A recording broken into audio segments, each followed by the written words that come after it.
We're going to get started here with our panel today. So I'm going to go ahead and take a minute to introduce our panelists.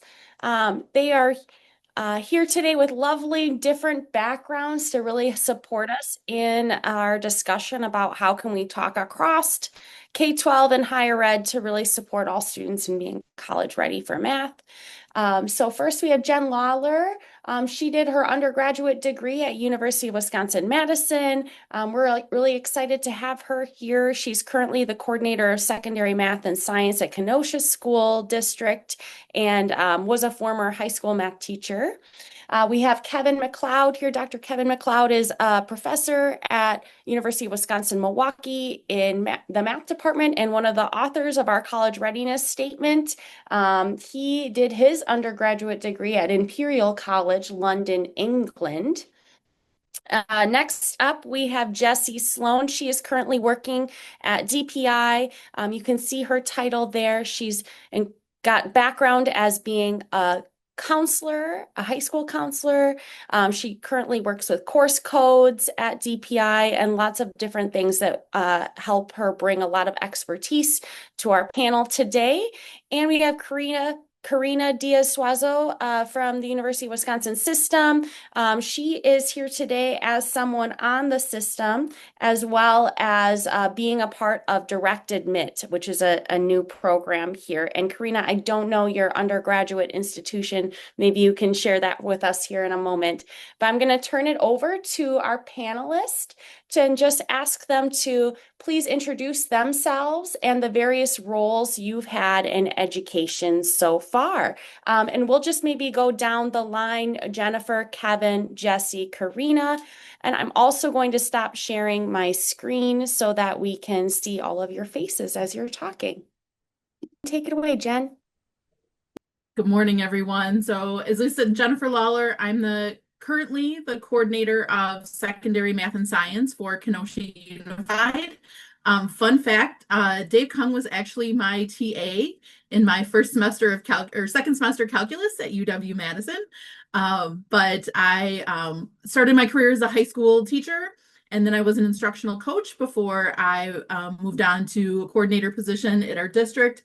I was a K-12 math coordinator for 9 years, and then 4 years ago, we did a little bit of reorg, and I handed K-5 math off to a colleague and picked up the 6-12 science, which has been a new challenge. But also have been involved with the Launch Years Initiative and Wisconsin Math Council, currently as president-elect.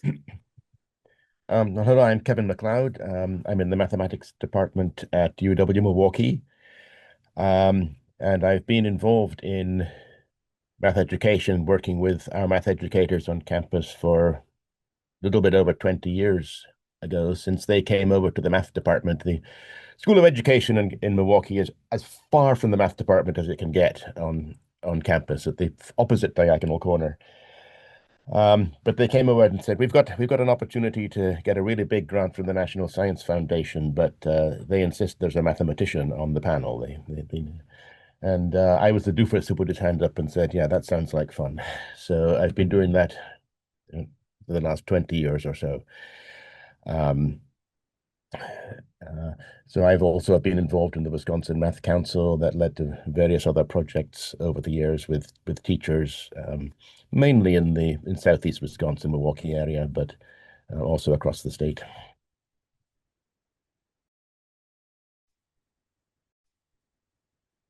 All right, good morning, everyone. I'm Jessie Sloan, and I currently work for DPI. I'm in the Office of Strategic Initiatives. It's kind of our little data group here at DPI. So my background is in school counseling. I was a school counselor for many years. And then I became a pupil service director and worked for one of the CISAs, and then I came to DPI. And throughout my counseling pupil service career, I became very interested in data and got really involved in the building data, analyzing data, and really understanding it. And that's what brought me to DPI. Right now, I specialize in career and technical education data, but that also branches out all over the place at DPI. So that's how I got into working with this math group. In addition, as a school counselor, a lot of advising on math and college readiness. So. Good morning, everybody. My name is Karina Diaz-Suazo, and my undergraduate degree is from UW-Madison. I also hold my law degree from UW-Madison and a current student in their Educational Leadership and Policy Analysis program. And so my background really, it's a little bit eclectic. So I did practice law for a while. When I got into higher education, I started with Madison Area Technical College. I was there for 15 years in various positions. I worked as a campus operations manager for both their regional and their metro campuses. I worked in their diversity of community relations office, doing different high school collaboration events for different targeted populations. As a recruiter and admissions advisor. And then kind of my last part of my career at MATC was as a professional advisor for their business and transfer programs. I also coordinated their transfer center and services. So doing the articulation agreements, advising transfer students, all those lovely transfer things that we do from the technical college. About 3.5 years ago, I moved from Madison Area Technical College to the UW administration office. And I work in their Office of Enrollment and Student Success. And so we have various units within the Universities of Wisconsin System office. And the unit I work in really focuses on strategic enrollment initiatives. And so I co-led the development and implementation of our new Direct Admit Wisconsin program. And I also work on transfer initiatives and transfer policy. So those of you that have heard about Act 15 and the Universities of Wisconsin going to a general core for their courses across university systems, I am very steeped in that right now as well. So that's been a lot of fun. So thank you, Lisa. Yeah. Welcome, everyone. And I'm just going to name, as we ask these questions along the way, you can feel free to answer, not answer if something, is already said that you would have said, and we'll just go from there. We do have quite a bit of questions in a short amount of time, but so let's just kick it off with the first question of what does it mean to be college ready in math?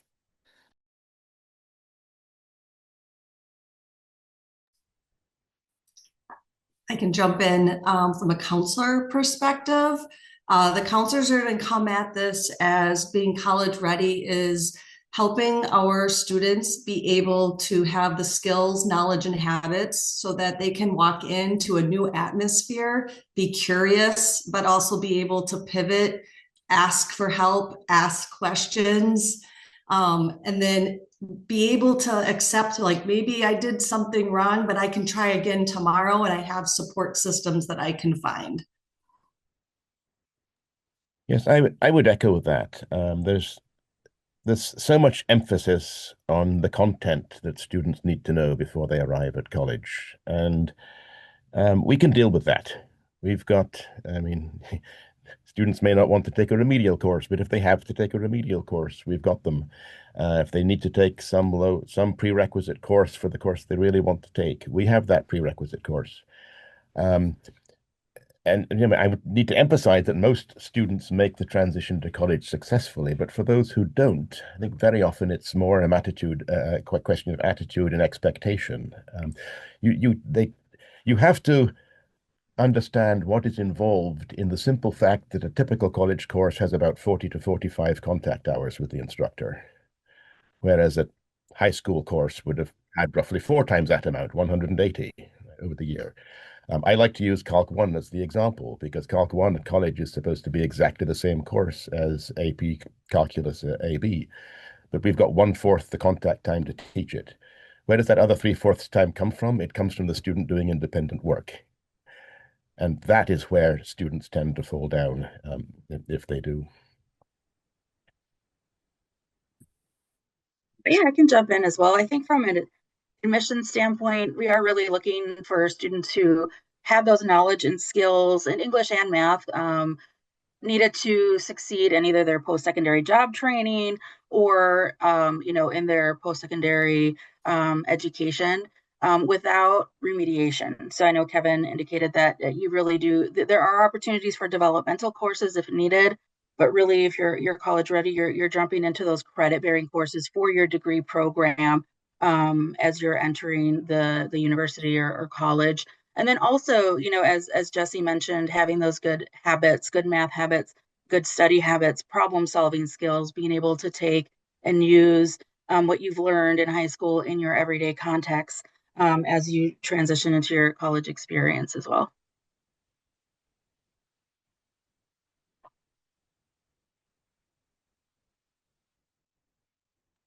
Okay, Jen, do you have anything to add? Or are we ready to move on? I would just echo what everybody else said. Okay, great. To further this question, how does college readiness in math overlap with career and community readiness? So I'll jump in here first this time. So I think we heard a lot about that in Dave's keynote, right? That there's lots of different ways for students to be college ready, right? College ready does not mean having completed calculus. It doesn't necessarily mean pre-calculus, right? That it could be a study of statistics. It could be quantitative reasoning. And I think those, especially statistics and quantitative reasoning, have a lot of application beyond college, right? For being ready for the workforce, being ready for the military, or you know, whatever opportunities people intend to pursue. So I think that is where we see a lot of readiness, as well as those thinking habits that we know help students. And we read that in the college readiness statement, that those standards for mathematical practice are habits of mind that apply not just in mathematics, but in life and work in college and beyond. I think a lot about, so I'm going to borrow this statement from Dave. He gave a TED Talk where he said, really thinking about what's the math that I want the person in the voting booth next to me to understand, right? And I think that's really crucial for us to think about when we know we have about 55% or 50% of our students who might not go on to college, that third year of math that we're teaching them might be the last math class they ever take. And so how are we helping them to be that educated citizen in the voting booth next to us?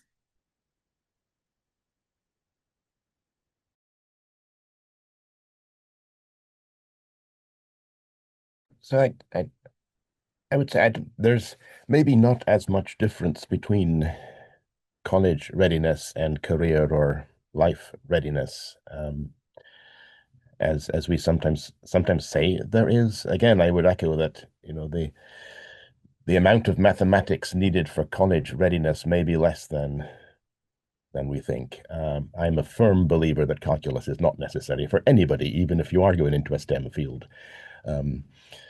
But those habits of mind, those ways of thinking about mathematics, just frankly having a positive attitude towards mathematics and understanding that mathematics can help you understand the world you live in and can help you solve problems in your daily life, rather than shying away from it at every possible opportunity. That I think is extremely important in both settings. And so I mean I think there's a lot of discussion to be had. I'm glad to see it's starting here about what mathematics, especially non-college bound students, might need to be taking or would most benefit from.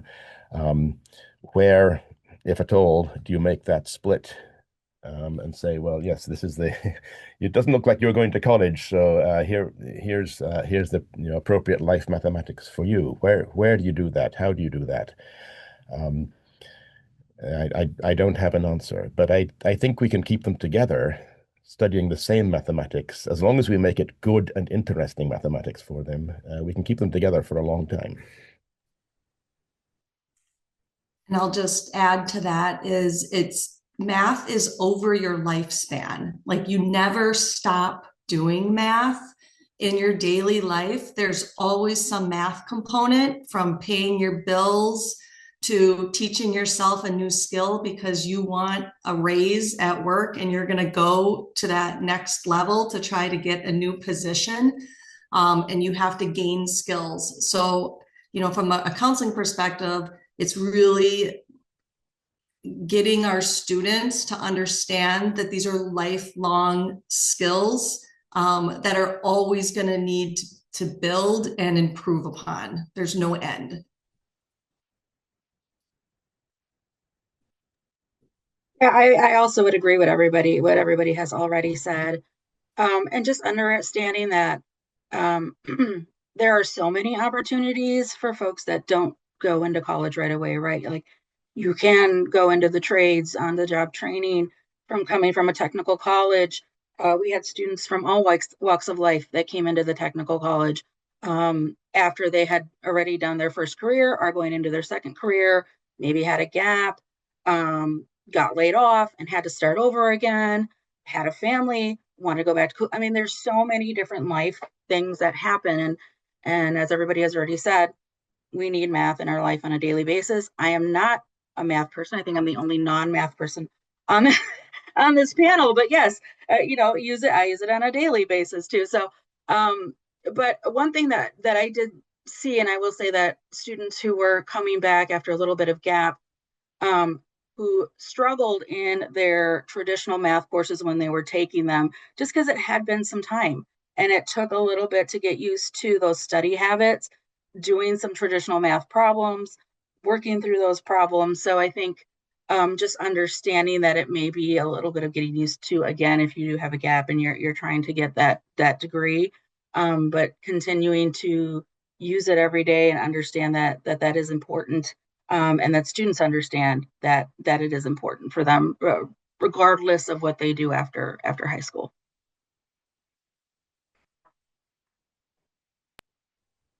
Thank you. Our next question I'm going to pivot to is, can you tell us about your role in college admission and describe your role in the process? And if you don't have a role in that process, what part of the process are foreign to you, or even if you are in that space? Sure. I can start. Go ahead, Kevin. Yeah, all right, then I'll kick it off by saying, I mean, at most large campuses, the faculty don't actually have a very direct role in admissions. We have an admissions office that does that. If the math department is involved in admission, it's usually something like the registrar's office will send a course description over to us and ask if this course should satisfy some requirement or other. That may be a high school course. It may be a course from some other higher education institution that they're interested in knowing if this course transfers. As I say, sometimes they send those courses over to the math department. If they think it's pretty clear, they'll just make the decision themselves, and we don't even get to make that decision. So a direct role, no, not really very much. We've had a lot of discussions on our campus recently about placement testing. So this is separate from admission. This is placement into a math course once the student has been admitted. That side of the process we are much more involved in, and I mean we of course set the prerequisites and the placement levels for our own courses and decide what measures the student could use to meet those prerequisites. When I was a school counselor, I was directly involved in helping students understand admission and communicating all kinds of different college things to parents and students. Many of your school counselors in the high school meet individually with parents and students, or maybe as a small group, or maybe they even do large presentations. But the counselors tend to introduce admissions and different requirements and try to make sure that all the kids graduate. So that can feel very, regimented when you're dealing with the masses, but there's also independent conversations going on trying to answer student questions and making sure that they're in the coursework that they need based on the desires that they tell us. Now, as I've moved on in my career at the state level in regards to admissions, I'm not as directly involved as I was in the school districts, but my data role here allows me some time to look at the big picture in Wisconsin and look at the types of courses our students are taking and the types of course relationships that we have with our college partners. And I do that through a data lens to be able to see how many schools offer dual enrollment, what types of dual enrollment are they offering, and then the state can make some observations off of that.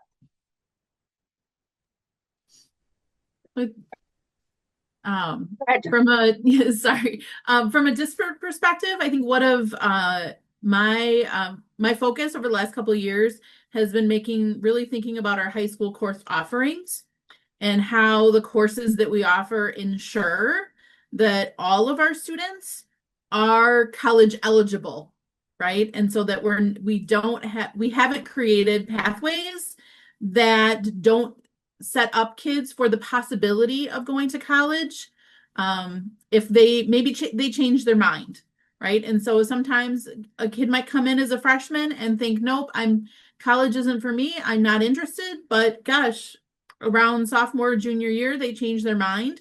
And if we haven't provided them with access to those courses that are preparing them to meet admissions requirements and place into that first credit bearing class, then we haven't done our job as a system. So really looking at the courses that we offer and also really helping students, especially in that junior and senior year, think about the courses that they want to take that align to their post-secondary goals, and that we don't have adults in the system telling students what class they should take based on their perceived math ability or prior achievement or a score on a test, but that we're really focused on what does this student want to do when they complete high school and how do we help them to be successful in that. Yeah, and so for me, I have been, in admissions some way or another for quite a while throughout my career in higher education. At the technical college, I was a recruiter and admissions advisor, so assisting students through that admissions process with applications, financial aid, course registration, orientations. At the system, I work first and foremost with supporting all of our 13 UW universities in their enrollment objectives and goals. And so, I am one of the liaisons for all of our admission directors, our strategic enrollment officers at each of our campuses. So we can, support what they need as they are working with students through their admission timelines and admission journeys. I've also been really lucky to be able to, like I mentioned earlier, coordinate our Direct Admit Wisconsin program. And so that is an admission program. The goal is really access and bringing access to all students to college in the state of Wisconsin. And part of that role was really to lead our committee to determine what were going to be the admission requirements of the program, how are we going to communicate those admission requirements to students? How is it different from an traditional admissions pathway? Why does it need to be different? Communicating that. What is the goal of having a program that is proactive, that reduces some of the processes that we are doing currently for admissions, as well as writing our admission offer letters, taking that through all of our stakeholders, working with high schools and school counselors on what does it mean to get admitted through the program. Again, how those requirements differ or the same for all of our UW universities.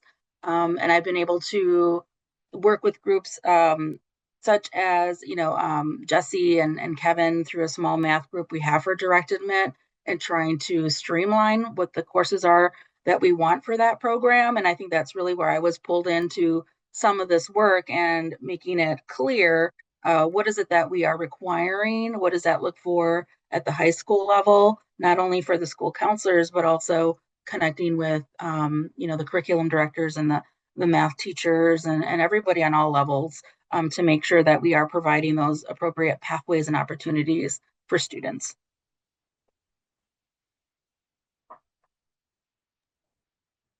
Thanks, everyone. I might also then, this question seems more tailored to K-12, and particularly Jen, they called out Kenosha. So many teachers report difficulty balancing state math standards with the varied readiness levels of students entering high school. Could you share an example of how your district has supported teachers to differentiate instruction? Like, has Kenosha used targeted interventions or partnerships with local colleges to help bridge gaps? What are you doing in that area? So one of the things that we have offered for, probably 10 years, maybe longer than that, is an algebra support class for freshmen.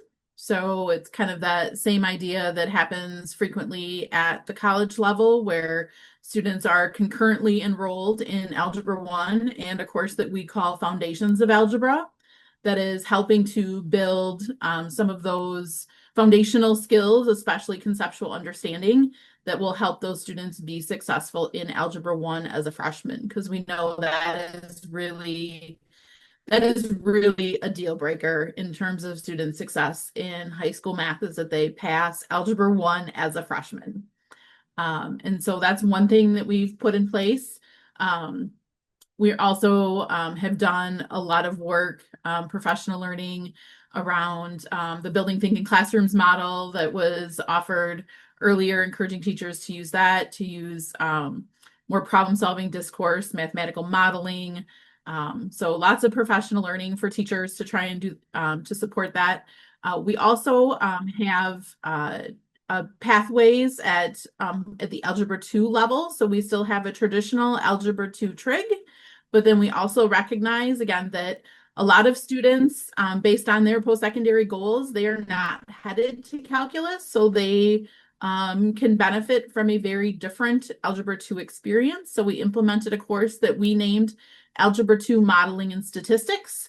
So it really is looking at, again, those real-life experiences, students using the functions that they would study in a particular, in a traditional Algebra 2 class through a mathematical modeling lens. And then we also have a dual credit quantitative reasoning course through UW Parkside that we think opens up that 4th year of mathematics for students who aren't in that calculus pathway.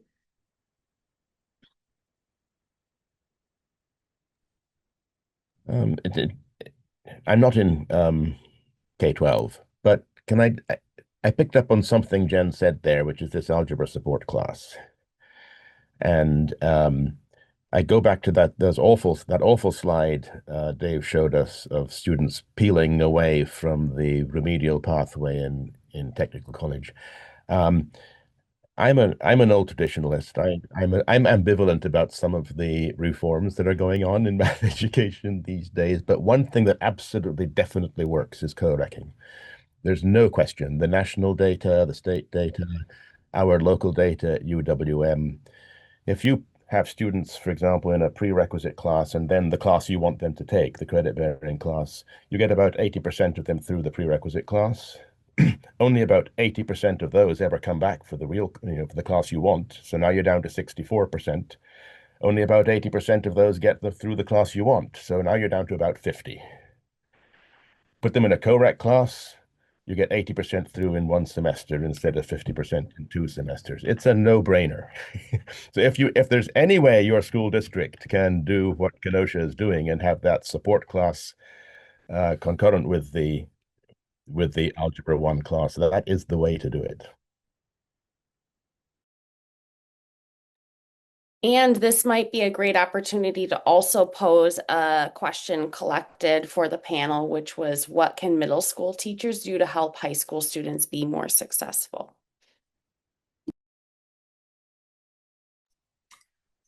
I'm going to give a perspective from when I used to do master scheduling. I would tell the middle school and the high school teachers to work together line up all their courses on a piece of paper and start talking about what we're teaching in each of these courses. So the middle school teachers know what's being taught at the high school, and the high school teachers know what's being taught at the middle school. Then when both buildings are doing master scheduling, we're being very purposeful in what we're offering.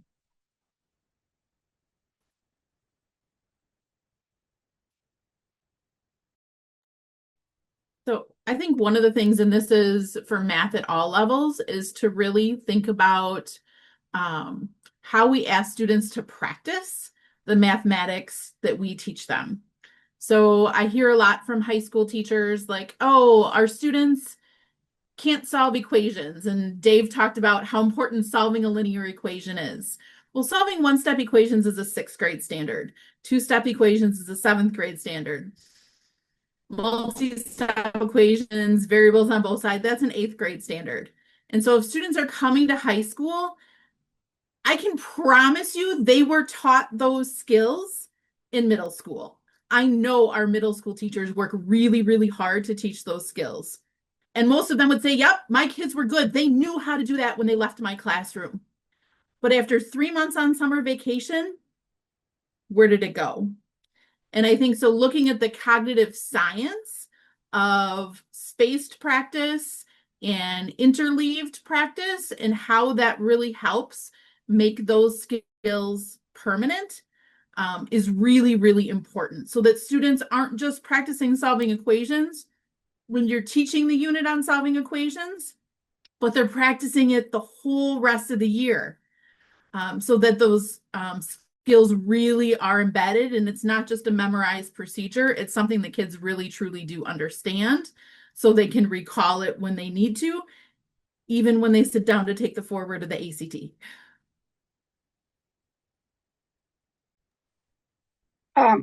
I would say generally just really just starting early in middle school, talking with students about opportunities for college. It doesn't have to be something that starts in the student's junior year when they're doing junior conferences.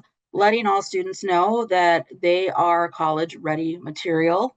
Every single student know that, and letting every single student know early on that they can start thinking about this now and what they should start thinking about. So, if they're thinking about college and they're thinking about being an engineer, what is it that it looks like from that 8th grade on?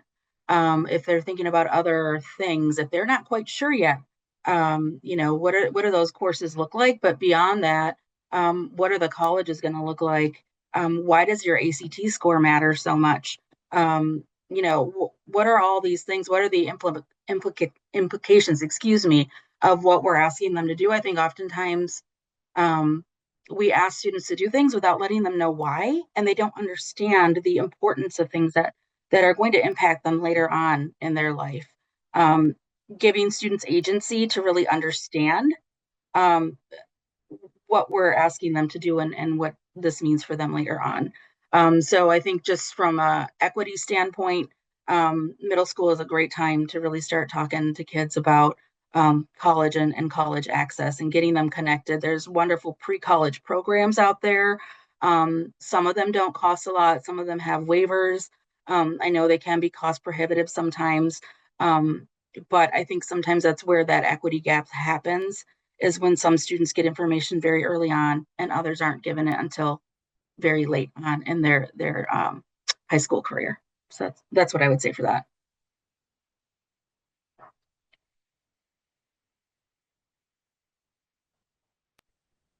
Okay, I'm going to move us forward, and I think that this is connecting to some of the things coming in the chat too. There's the link from Jen there on research on space practice, and then there's also a question of if you're doing a good job teaching conceptually, but your assessments are procedural based, right? Like how can you improve on that so that we can help students develop both?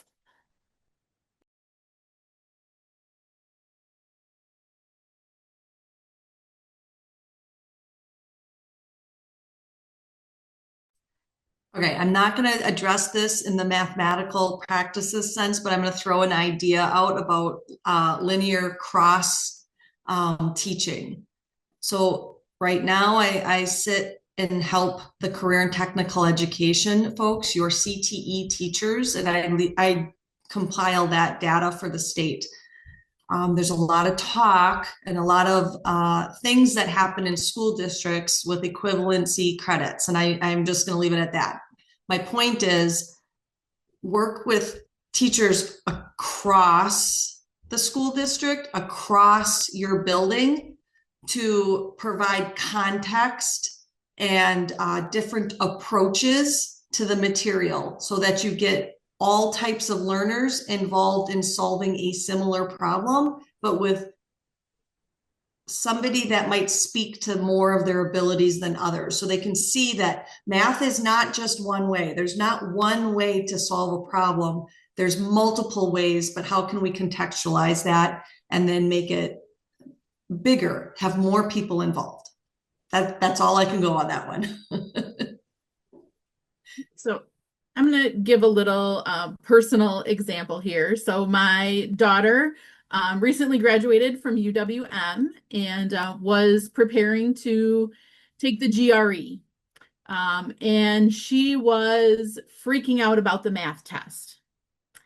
And part of the reason she was, as I talked her off the ledge, what we uncovered was that she was thinking that for every problem, there was some kind of trick that she needed to remember in order to solve that problem, right? Instead of thinking about it.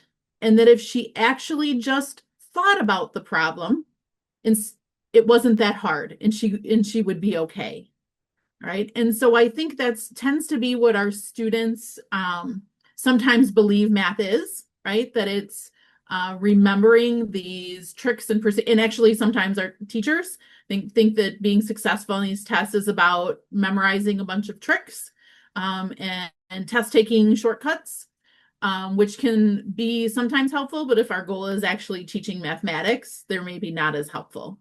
And I think, Kevin, maybe you were the one that I first heard talk about this compulsion to calculate, right? Like kids see a problem and they want to start pushing buttons on their calculator instead of taking a second to actually think about it.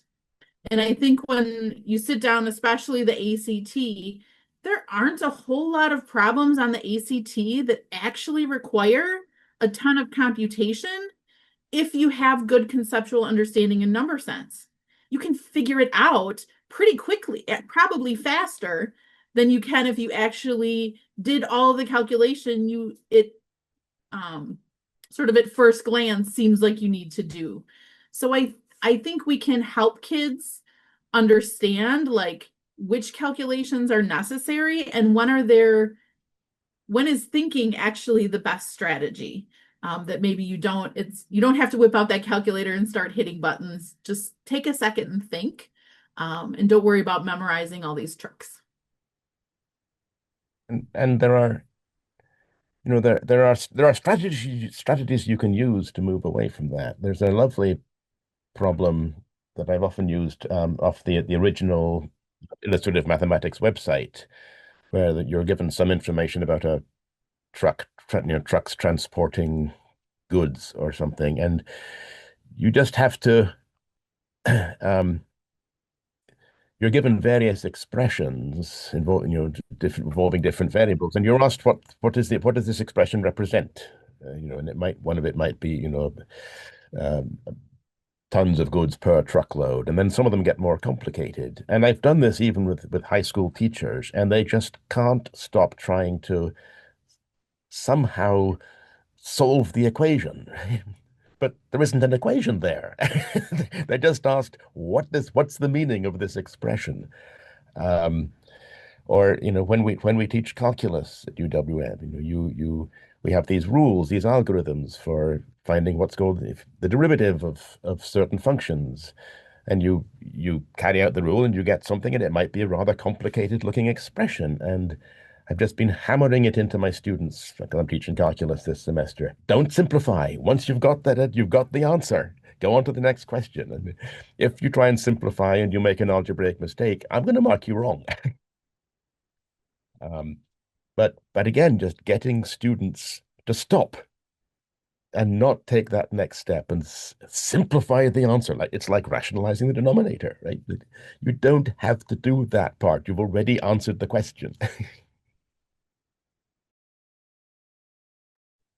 I think there's also a misconception that if we're teaching conceptually, we're not teaching procedures, right? I think it's that we use tasks that build conceptual understanding to create that cognitive need, that intellectual need to learn the procedure, right? And maybe we're not going down doing some of the crazy symbolic gymnastics that I think sometimes, particularly I see in Algebra 2 and pre-calc, but that, so students are still developing fluency with important procedures, but it's just that we're not expecting the level of symbolic gymnastics that we have computer programs that can do now.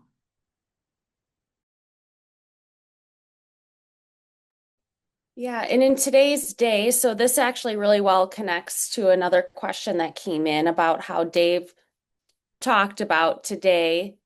Things are changing with technology and resources, and the UW placement test, or the one sample that's still out there from 2018, has so many items that are focused on some of the topics, such as factoring quadratics.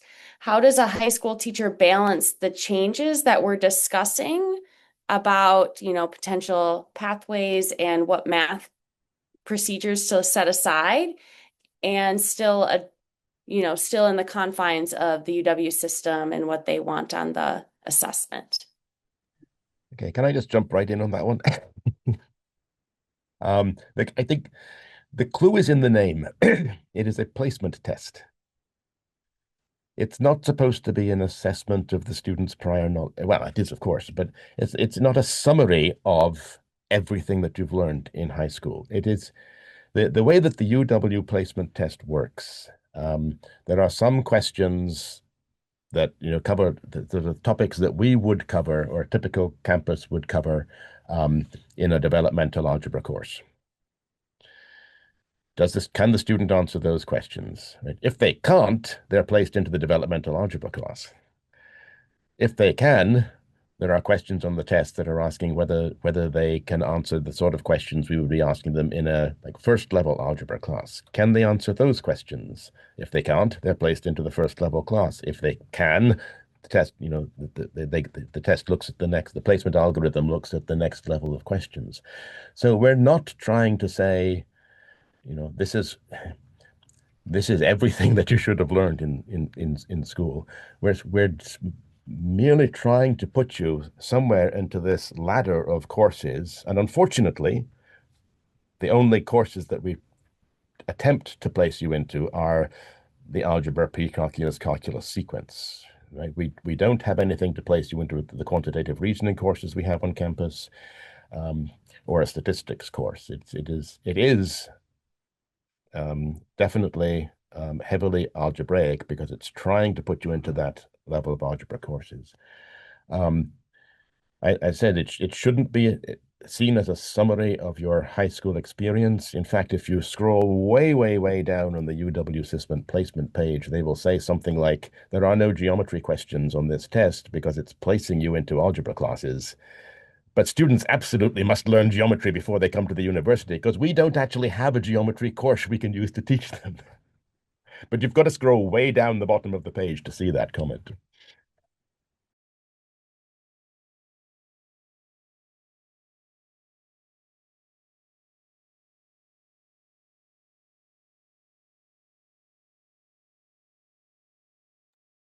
This also brings up potential discussion around dual credit enrollment.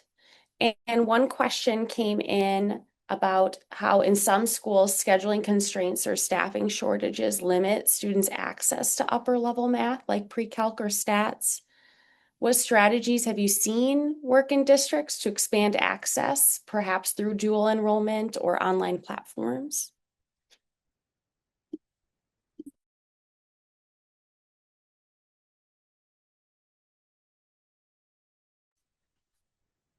I can only speak from what we observe. Dual enrollment, there's many different types of dual enrollment. There's transcripted or contracted or agreement, where the high school teacher is eligible to teach the college course in the school. There's all kinds of barriers with that too. I think everybody's aware you have to be an educator with a specific master's degree in the content area to be able to do some of that. There's also legislation that Start College Now and Early College Credit Program that allows the student and family to initiate the type of dual enrollment where they leave and they go to the college, or they do it online, but the college is the instructor. It's not an easy solution by any means. It's a lot of legislative balance. So I don't think there's an easy answer for this at all. It's just making your school aware, making your administration aware of the opportunities that either your school can take on, or the opportunities that you allow your students to initiate and go elsewhere to take.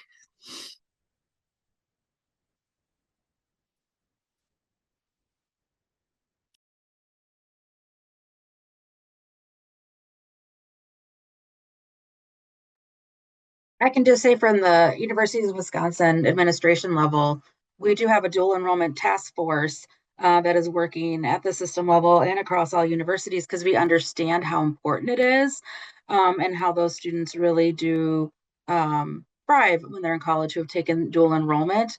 I don't have any solutions, unfortunately, for those districts that are limited in what they can offer. Just know that, there's dual enrollment opportunities through your local technical college, through your local University of Wisconsin campus.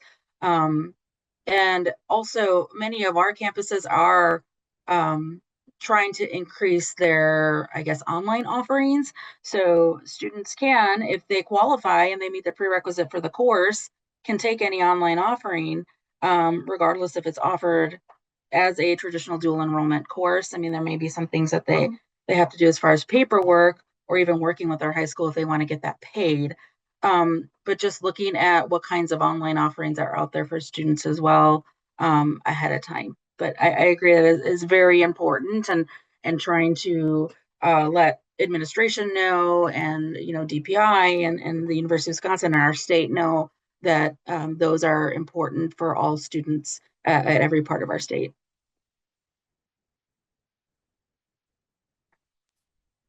Lisa, there's a question in the chat about dual credit topics and your opinion on the pros and cons of dual credit versus AP, and which is better for students.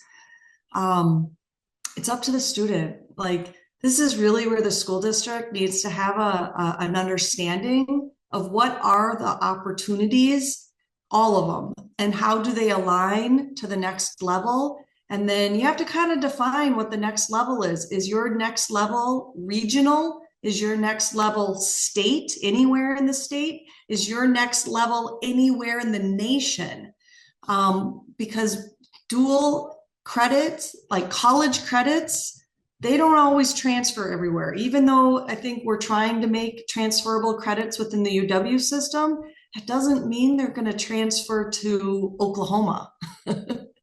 AP is very dependent upon a student getting a certain score, and then that college interpreting that score into gen ed admission, and gen ed admission is not the same as your major admission.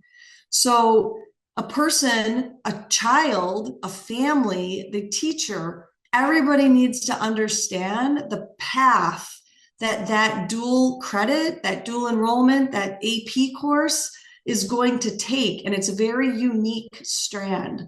So I think the bottom line is, what does that student need to learn to be successful throughout their lifespan? And then try to navigate and provide resources so they can make the best decision. And I know that's hard for the schools because we're dealing with masses and not unique journeys, but educate yourself on the difference of What are the dual enrollment? Why? What do I mean by dual enrollment? What do I mean by dual credit? And what do I mean by AP? I would very much agree with that. I think it's very, very important. I don't necessarily think one is better than the other, and it does depend on the student's journey. And so dual credit does not necessarily mean college credit. So one of the things that we saw a lot is, um, for an example, a student may take a dual credit course of intro to college reading and intro to college writing. And they thought that was going to be their intro English course. Well, it's not. It meets their prerequisite, and then they still take English 1. Same thing, they may take elementary algebra as a dual credit course. Many students thought that was going to be credits towards their degree. It's not. It is the prerequisite course to college algebra. So the student understanding, where does that dual credit course take them? Is it actually credit towards a degree? Is it credit for a course that's a prerequisite to a degree course class? And also AP, what score would they have to get? Where are they going? Where does that AP course transfer? Really understanding there are resources like Transferology out there. If you've never seen Transferology, you can go in, you can check to see how dual credit courses work across the University of Wisconsin system, even other state systems and institutions if your student is interested, and they can look that up ahead of time. And really just learning how to comb the university websites ahead of time, learning how to research a university website and kind of make that plan out. We all know that plans change. Students may need to pivot, but they need to have the best information as possible when they're making their present decisions, regardless of whether they may end up changing or not. I think one thing that I think about is I think AP is the most equitable in terms of any certified teacher can get trained to teach an AP class and help their students to be successful in that course. Dual credit, and it really depends on, AP is about the curriculum that students are engaging with. Dual credit will sort of is partly about the curriculum, but it's also about the qualifications of the teacher in front of the room. And if that teacher leaves or, for whatever reason, now that dual credit is no longer an opportunity for students. And so in our system, so we have 3 large high schools. Some students or students at some high schools can enroll in AP Stats and get credit for intermediate statistics at Parkside. Other students have to take the AP exam to get to have the opportunity for college credit, because some teachers meet the qualifications for the dual enrollment program, other teachers do not. So it creates this inequity within our system where some students have access to the dual credit through a dual credit program versus others are taking it strictly as AP. So I think that's another challenge. But I do think colleges sorry, Kevin, colleges are opening it up to let folks who just have a master's degree and teaching experience teach dual enrollment courses versus having to have the master's degree in that content area. So that is helping make more teachers eligible to teach dual enrollment courses, but it's still a huge challenge. Yeah, I mean, I was just going to make, I think, the obvious point. I'm sure everybody here already knows that you don't get AP credit for taking the course. You get it for the single high stakes exam at the end of the year.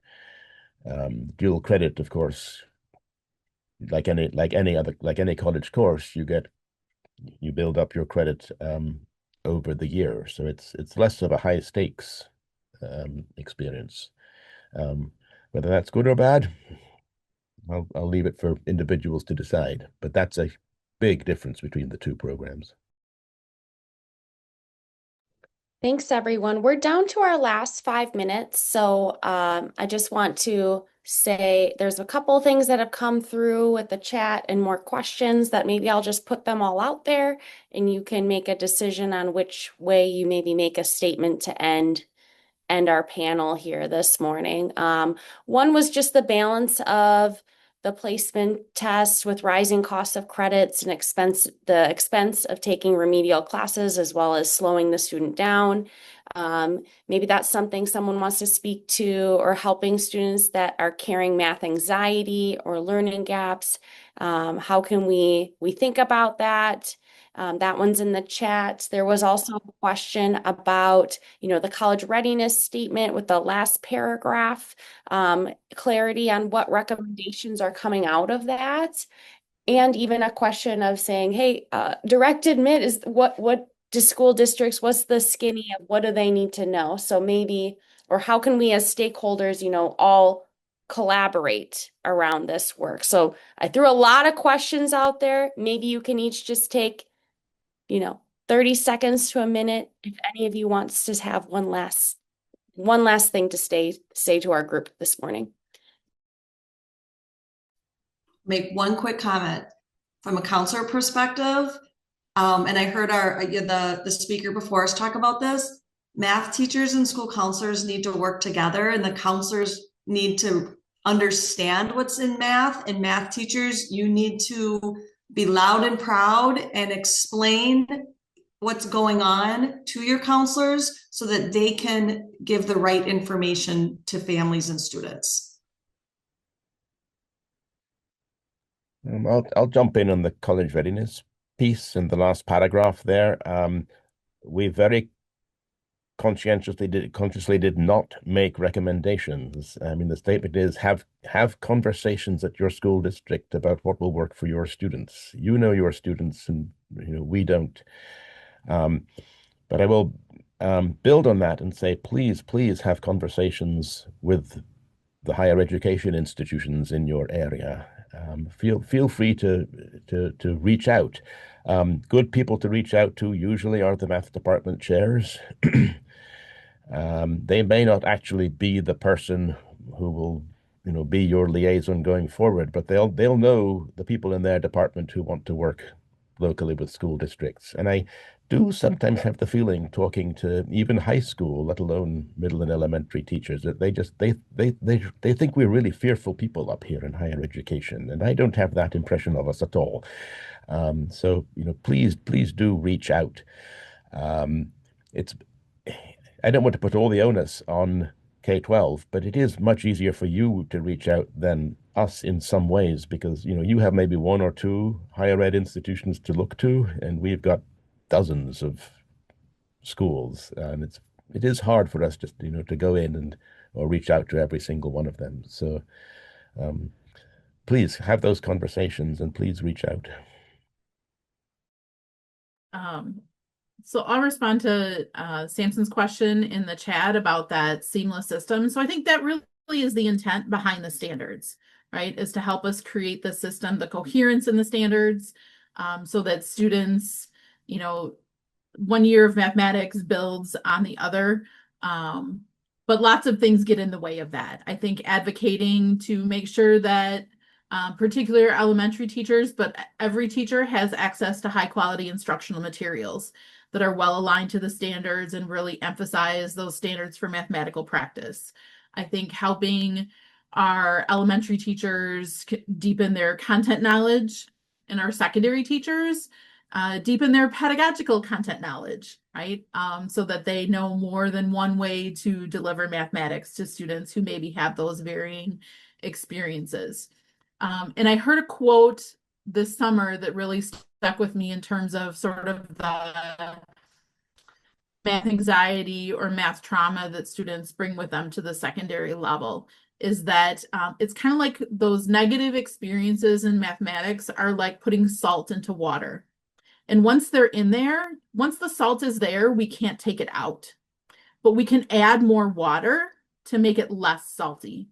So we can focus, we're never going to be able to completely erase those negative math experiences, but we can help ensure that our students are getting more positive math experiences at the secondary level to help those negative experiences from early on color their view of mathematics moving forward. And so that's something that I think is really important to think about is how are we helping students feel successful in high school mathematics and believe that they do have the capability to be successful.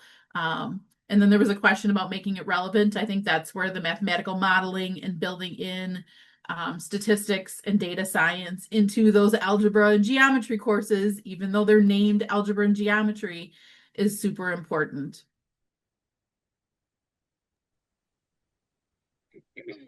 Yeah, so I guess since somebody asked about direct admit, I can just address that very quickly. If you do have any questions about specifics, you can email me directly and I am happy to talk to you about it.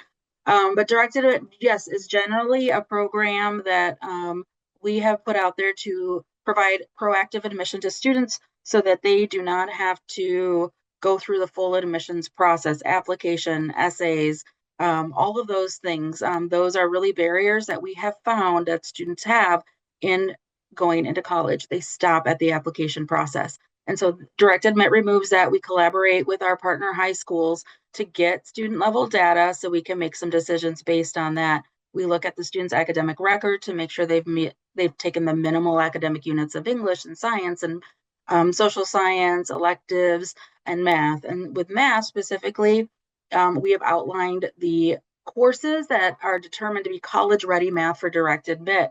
I think that we have come across a lot of discussions on what that definition of college-ready is. We've put together a small group that has tried to determine what that is. And there's just challenges that continue to arise from that. And what we found is we really need to help the universities of Wisconsin and high schools collaborate together. And as Jesse has said, that's just not leadership. That's the high school math teachers, that's the high school counselors, that's the curriculum directors at the high school, all understanding what this course sequence is, and then coding them. So the way that courses are coded are now impacting if a student is getting in for admissions because of direct admit. And so where, somebody who was doing the coding before may have looked at it through one lens for federal reporting purposes or state reporting purposes. Now we have to look at how are we coding our classes for the lens of academic or admission eligibility. And so we continue to have those conversations and talk about how can we have everybody understand what the courses are that are going to be used. How do your courses map to the courses that we've listed? And so really wanting to strengthen those partnerships and making sure that there's a good team that crosses sectors and is cross-functional on making these decisions and communicating them to students and staff. So I think that the direct admit has really given us a really great opportunity to have not only larger discussions across the state on how students are impacted, but also really getting into how can we support our high schools in talking to students about sequencing their courses and what does that sequence mean? And so working together to really do that. So I appreciate that opportunity. And for those that we've already worked with, appreciate to continue to work with you. And if you haven't worked with us, we really would like to bring you into the conversation and help you have you help us inform that conversation as we move forward. Awesome. So much expertise and wealth of knowledge on this panel. Thank you so much to Jen, Karina, Jesse, Kevin. I know I learned a lot listening along, and I'm sure that everyone else here did today. So if you want to give them a shout out in the chat, that would be great, or reactions. And we did go over a little bit. Let's take that full. Wonderful. Oh, I love seeing the clapping. We are going to take a full 10-minute break. So I know it's 10:34. Let's go until 10:44, where we'll come back and dive into some breakout discussions to really process everything that we've heard so far this morning and start collaborating towards our next steps. All right. So we'll see each other at 10. Let's say 10:45.